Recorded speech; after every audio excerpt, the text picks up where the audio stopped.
Otra patología es el CRUP. Recuerdan, el CRUP, también denominado laringotraqueobronquitis, es una enfermedad respiratoria frecuente en la infancia.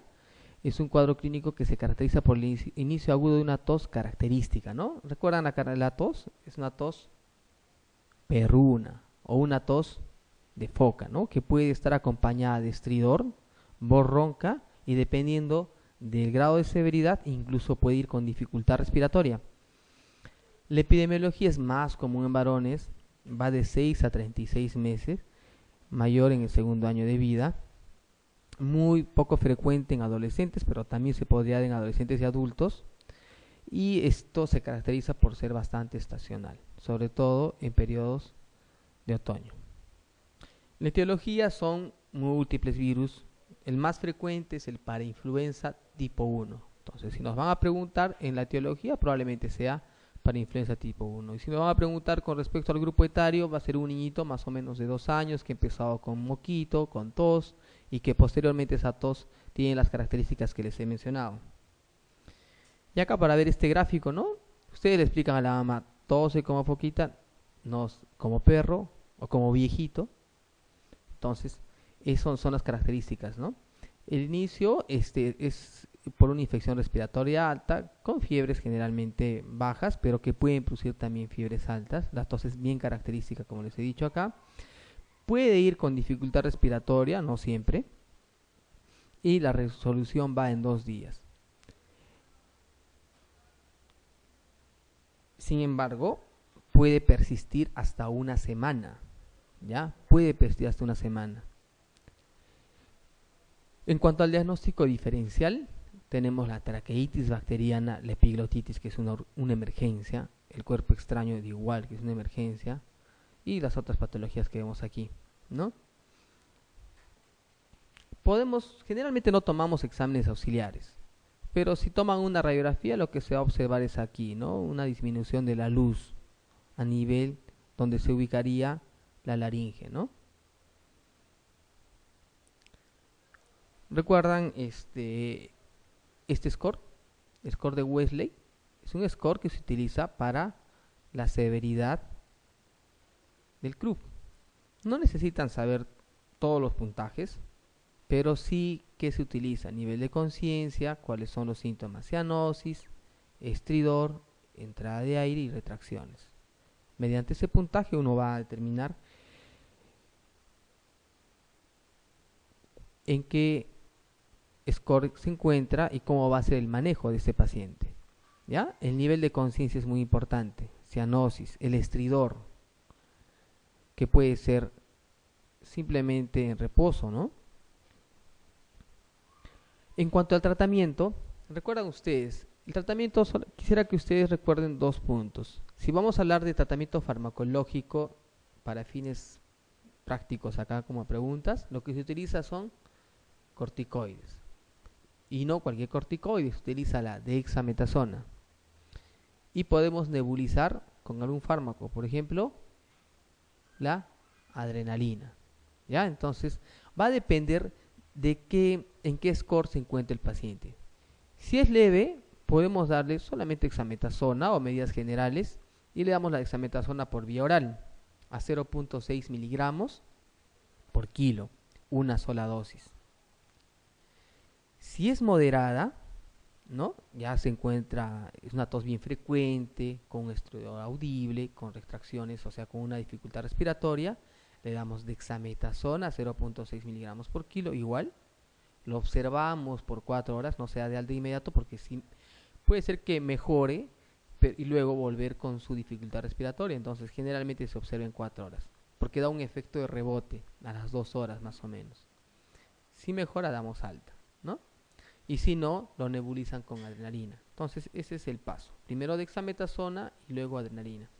Por si acaso, la dexametasona se puede usar desde 0.3 miligramos a 0.6 miligramos.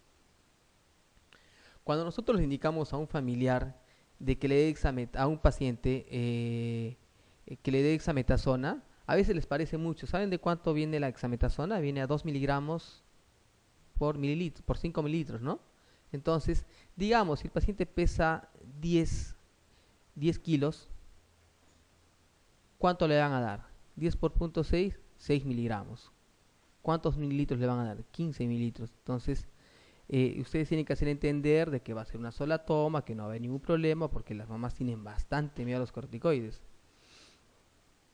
Entonces, la dexametasona se puede utilizar tanto por vía oral o, dependiendo del grado del paciente, por vía intramuscular o vía endovenosa. En el severo, ya si el paciente tiene una tos frecuente con estridor marcado, retracciones visibles en reposo, el niño agitado y con bastante estrés, utilizamos la dexametasona a la misma cantidad, luego lo nebulizamos con adrenalina, dependiendo del distrés respiratorio damos oxígeno, ¿no? Observar por 4 horas, si mejora, excelente, y si no, hospitalizamos. Entonces, ¿qué utilizamos como tratamiento? Dependiendo, ¿no?, del score donde se encontraba y cuál es el fármaco, la dexametasona, de 0,30 a 0,6 miligramos. Otro dice 0,15, pero por lo menos la última revisión que vi era de 0,3 a 0,6. La adrenalina, la nebulización, de igual manera, la nebulización es 3 ampollas en el tiempo que demore en desaparecer el líquido de la máscara, ¿no? Y el score que se utilizaba era el score de Wesley, ¿sí? Wesley. Los glucocorticoides pueden producir mejoría completa en 6 horas, reducen el score, ¿ya? Puede utilizarse también la budesonida. La dexametasona es el que les había mencionado, de 0 acá debe ser 0,3 a 0,6. El uso de glucocorticoides está asociado con menor cantidad de epinefrina. Dentro de la epinefrina, ya les había mencionado, son 3 ampollas. El efecto clínico se encuentra casi de inmediato a los 30 minutos. Es útil para reducir el distrés de ese momento, ¿no?, mientras va actuando el corticosteroide. Entonces se utiliza, primero le dan su corticoide, luego lo nebulizan, porque con el corticoide va a demorar un poco en que se realice su efecto. Bueno, viendo algunas preguntas. No se ha relacionado etiológicamente con la bronquiolitis. Hemos visto que entre la etiología de la bronquiolitis puede ser producido por cualquier virus, ¿no? Y algunas bacterias sí, por ejemplo, el micoplasma, la clamidia, pero sobre todo virus, ¿no? De todos estos, ¿cuál es el que ustedes creen que no estaría? La E, ¿no? Bacterias gram negativas, no está metido dentro de esto. Este virus sin sistema respiratorio ocupaba más o menos el 50-90%, es un porcentaje bien alto. En relación a la bronquiolitis aguda, la respuesta incorrecta es, incorrecta. ¿Hay atrapamiento aéreo en la radiografía de tórax? Sí, está producido por este virus. ¿Hay afectación bronquiolar difusa? ¿Hay un defecto de la ventilación pulmonar? ¿La humedad es la medida terapéutica primordial? ¿Cuál era la medida terapéutica más importante? La oxigenoterapia y la hidratación. Son los 2 puntos más importantes. Los otros que hemos visto era dependiendo si el paciente mejoraba o no esa respuesta. Y obviamente la alteración es a nivel bronquiolar, hemos visto en el gráfico, ¿no? Hay un defecto en la ventilación pulmonar, se daba alteración en la ventilación perfusión, el cual va a producir hipoxemia, ¿no? Bueno, este es un cuadro clínico bastante grande. Lactante de 2 meses, pequeñito, que hace 3 días comenzó con mocos nasales, acuosos, tos y estornudos. Desde ayer presenta taquipnea con 60 respiraciones por minuto, tiraje intercostal con aleteo nasal. Estaríamos ya acá frente a un paciente más bien, para fines prácticos, con polipnia, ¿no?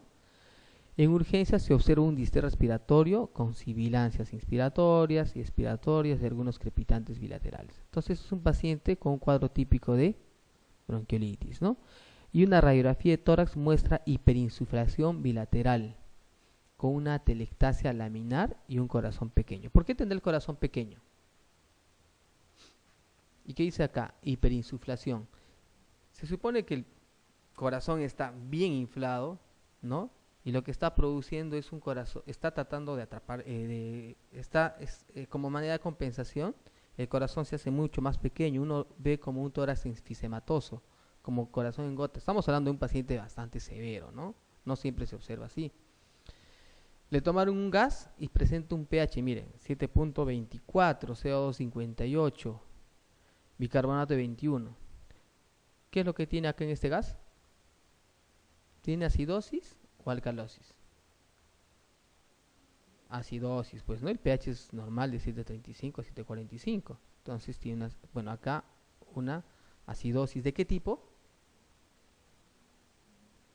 El bicarbonato de ¿cuánto va? 20 más menos 2, ya, mejor dicho 22 más menos 2, ¿sí?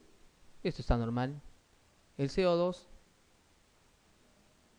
45 más menos 3, esto está recontra alto, o sea, está con una hipercapnia. Entonces, si esto está elevado y esto está bajo, es una acidosis de tipo respiratoria, ¿no? Bueno, ya no vamos a ver la parte si está compensada o no.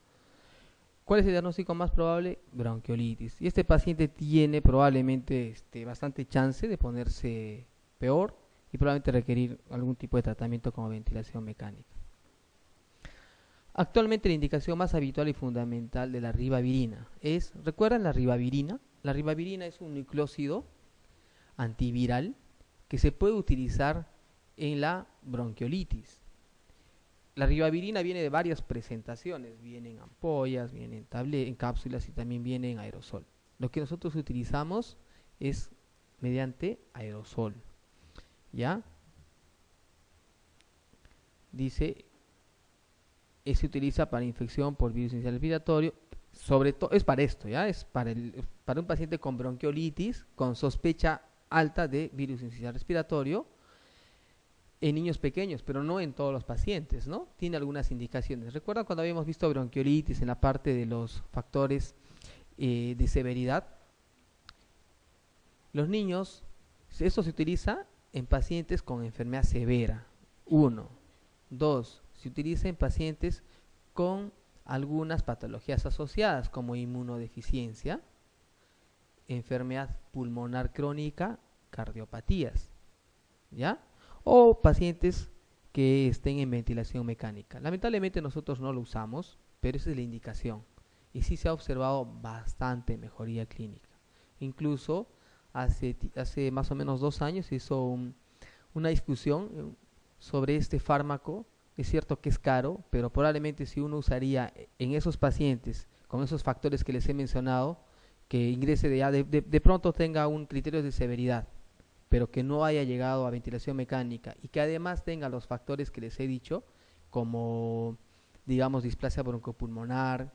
Entonces, al utilizar esto, posiblemente se va a encontrar que el paciente ya no vaya a ventilación mecánica y se reduzcan los costos, ¿no? Pero por lo pronto todavía no se está utilizando, por lo menos en el ministerio.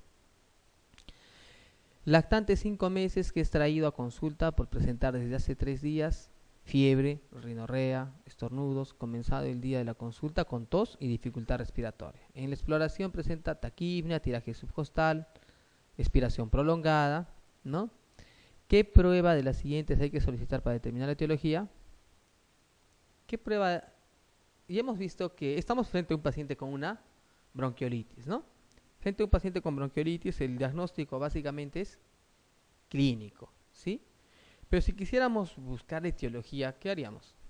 Radiografía no, ¿no es cierto? Electrolitos obviamente no, hemograma, ¿no? ¿Qué haríamos?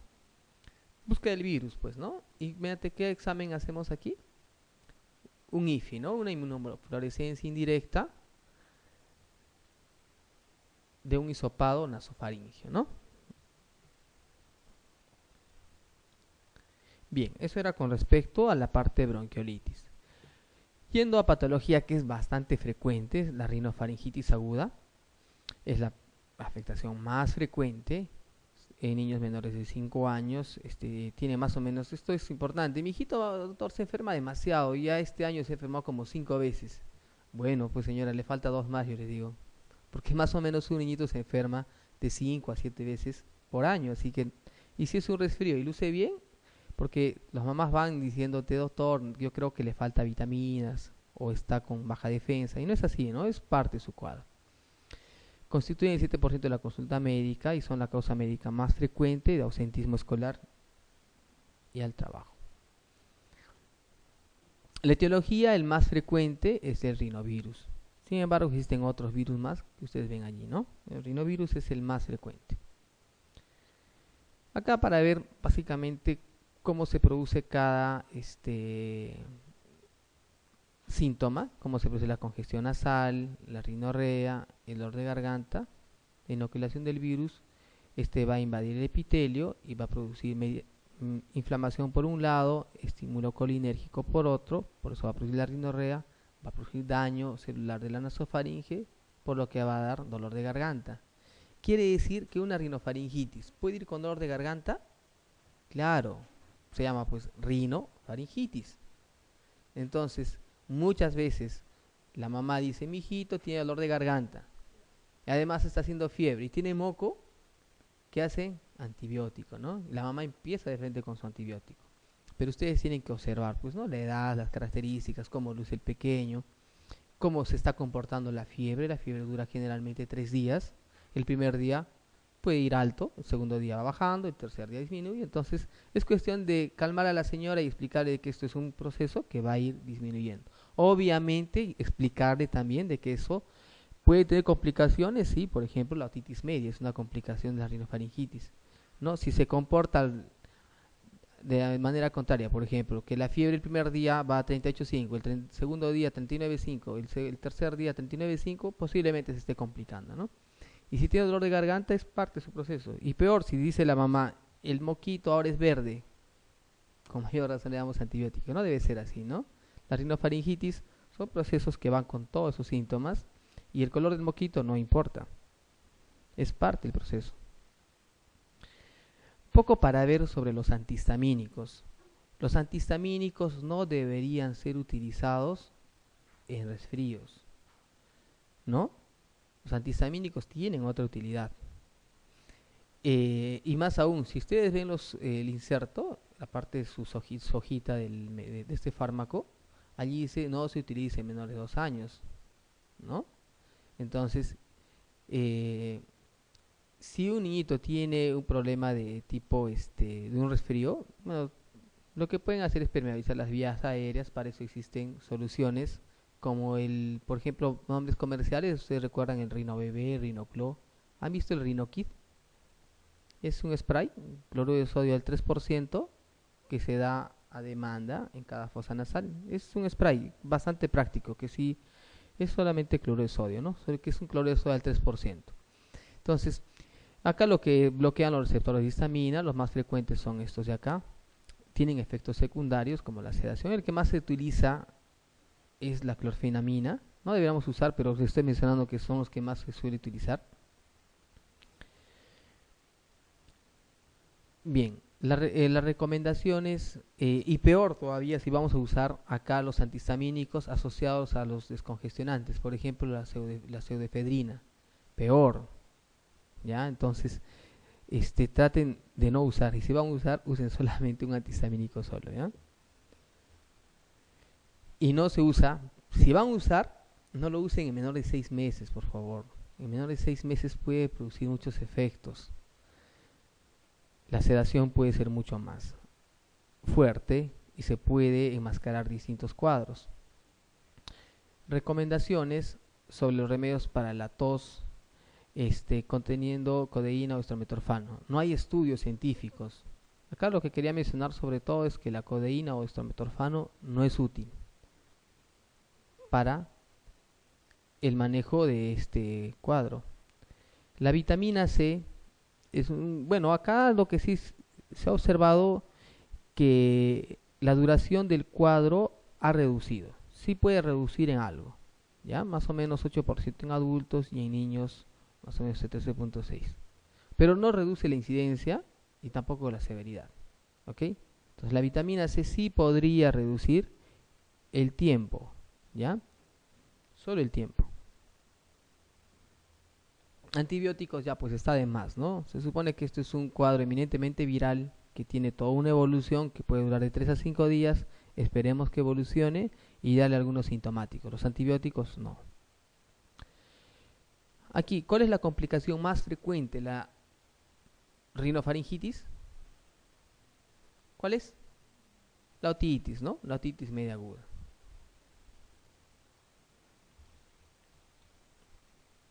Respecto a la rinofaringitis aguda del niño, márquelo falso. ¿Se ha demostrado que los antihistamínicos alivian siempre la congestión nasal? Dice acá lo falso. ¿Es la infección más frecuente en la edad pediátrica? Los agentes más frecuentes son los virus. ¿Se propaga por contacto directo? ¿Puede ser inicio de una enfermedad eruptiva? Sí, ¿no? Entonces la respuesta es la, ¿no? La que hemos visto hace un ratito.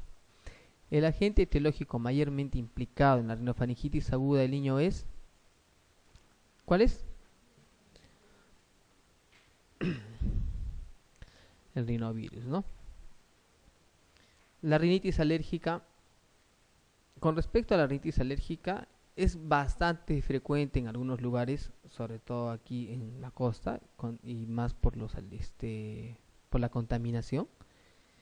La rinitis alérgica, así como es bien frecuente, va de la mano también con cuadros de asma, ¿no? Entonces, cuando un niño tiene rinitis alérgica, siempre hay que pensar, y si además va con cierto distrés respiratorio, probablemente esté siendo su cuadro de crisis asmática.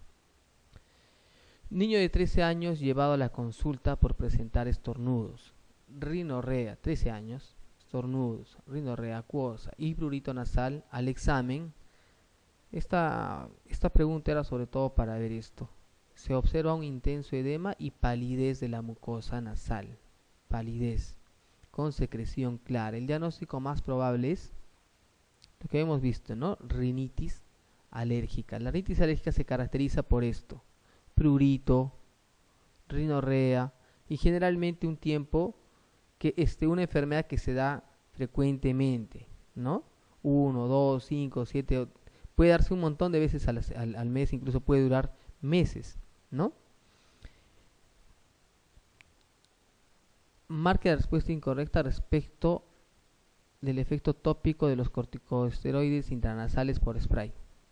¿Recuerdan que corticoide intranasal se utiliza para la rinitis alérgica? Por ejemplo, uno de ellos, la mometasona, ¿no? El Avamys es como nombre comercial. La mometasona es el que se utiliza.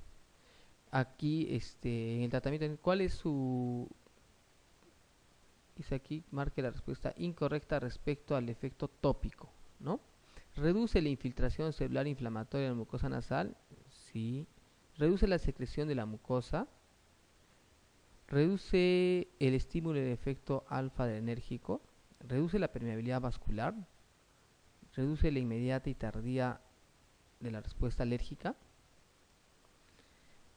Esto era como para que podamos revisar. La respuesta es aquí, ¿eh? Reduce el estímulo del alfa-adrenérgico, lo que produce todos estos efectos. Y no se olviden que un fármaco que se utiliza con frecuencia es la mometasona, un spray, una aplicación en cada fosa nasal 2 veces al día. Obviamente si es que has descartado otro tipo de cuadro infeccioso. Aquí esta diapositiva les va a servir bastante para ver los diagnósticos diferenciales de los que hemos leído y las cosas que no hemos tomado en cuenta. Por ejemplo, la epiglotitis aguda y la traqueitis bacteriana. Miren, en cuanto a la etiología, la laringitis aguda, ¿ya? Es alérgica o psicológica, pero acá la que hemos visto, la laringitis viral, ¿no? Es básicamente por virus y sobre todo para influenza tipo 1, ¿sí? La epiglotitis aguda es por cocos gram positivos y la traqueitis por estafilococo aureus. La epiglotitis, cocos gram positivos, por ejemplo, Streptococcus pyogenes, y la traqueitis, estafilococo aureus. Entonces, esta es la diferencia en cuanto a los gérmenes, que también podría ser obviamente la epiglotitis y los cocos gram positivos también la traqueitis, pero estamos hablando de cosas que son los más frecuentes, como para ustedes lo que les puede servir como preguntas. En cuanto a la clínica, la epiglotitis es bien característico: fiebre alta, babeo. Generalmente cuando les hacen preguntas sobre la epiglotitis indican un niñito de 5 meses con fiebre alta, babeo constante y disfagia, ¿ya? Además de distrés respiratorio. ¿Cuál es el diagnóstico probable? Epiglotitis. Entonces, la epiglotitis, no se olviden que va con esto de acá: babeo y disfagia, y además de los otros síntomas respiratorios. La traqueitis bacteriana va con fiebre y estridor mixto. El estridor es inspiratorio. En este caso, el estridor de este paciente es más severo y obviamente tienen dos tiempos, o sea, en inspiración y en expiración, ¿ya? Entonces la epiglotitis, ya saben por qué germen es producido, cómo es la clínica, babio y la disfagia, y el curso es bastante fulminante. Por lo tanto, si ustedes sospechan de epiglotitis, no le coloquen un bajalenguas. De frente lo que se hace es intubar a ese paciente. ¿Ok? En la traqueitis bacteriana puede durar días a semanas. En la epiglotitis, el tratamiento de intubar, antibiótico y pasar a cuidados intensivos, ¿no? En la traqueitis, oxígeno, intubación si es que es necesario y el antibiótico dependiendo del germen, ¿no? Si es estafilococo, vamos a dar un fármaco antiestafilocócico, por ejemplo la dicloxacilina. Bien. Otra patología que es frecuente, la otitis media aguda, era una patología que se observaba en niños, por ejemplo, con resfrío, ¿no? Que es la complicación más frecuente. Quise colocar esta enfermedad porque muchas veces estos pacientitos con otitis a media aguda son tratados hasta ahora con antibióticos, casi todos. Por ejemplo, si ustedes recuerdan, si tuviera un niñito de 5 años con otitis media aguda, ¿le dan antibiótico? Y si le dan antibiótico, ¿qué antibiótico le darían? Entonces esas son las preguntas que uno se tiene que hacer. ¿Le tengo que dar antibiótico? ¿Servirá las gotitas? ¿Ya? Entonces, en la otitis media aguda hay que ser bastante cuidadoso. Los patógenos más frecuentes son el Streptococcus pneumoniae, el Haemophilus y la Moraxella. Felizmente el Haemophilus cada vez está disminuyendo por las vacunas, ¿no? Ustedes saben que en la vacuna viene la vacuna para el Haemophilus, ¿no? Menos frecuente, Streptococcus, Estafilococcus, incluso Bacillus anaerobius, hasta gram negativos. Pero los más frecuentes son Streptococcus, Haemophilus y Moraxella catarrhalis. En cuanto a la definición, esto es una guía española, el inicio rápido de síntomas y signos de inflamación del oído medio. La otitis media aguda severa se caracteriza por una otitis media con presencia de una otalgia severa y fiebre mayor de 39 grados. ¿Sí? Si el paciente tiene estos dos signos, entonces hay que considerar que es una otitis media aguda severa. En la epidemiología, a los 5 años, más del 90% de los niños han sufrido de algún episodio. ¿Ya? Los factores de riesgo: fumadores, clima frío, asistencia a guarderías. Los criterios diagnósticos son 3. Uno es la historia propiamente de la enfermedad. Es una historia generalmente aguda. Entonces, como primer punto, historia. Segundo, la otoscopía, o sea, lo que se va a observar al examen del oído, exudado en la cavidad media del oído con abombamiento timpánico, y si se hace una neumatoscopía, se hace con una perilla, va a existir dolor u otorrea. Y tercero, signos y síntomas inflamatorios como otalgia o evidente enrojecimiento del tímpano. Entonces, son 3 puntos: la historia, el examen del oído y signos y síntomas. Obviamente el signo más importante pues va a ser la otalgia, ¿no? Al examen lo que se va a observar es abombamiento del tímpano. Y la historia, que es bastante agudo, menos de 48 horas. Esos son los criterios para tomar en cuenta otitis media aguda, ¿no? Acá vemos abombamiento. Las complicaciones, por ejemplo, la mastoiditis.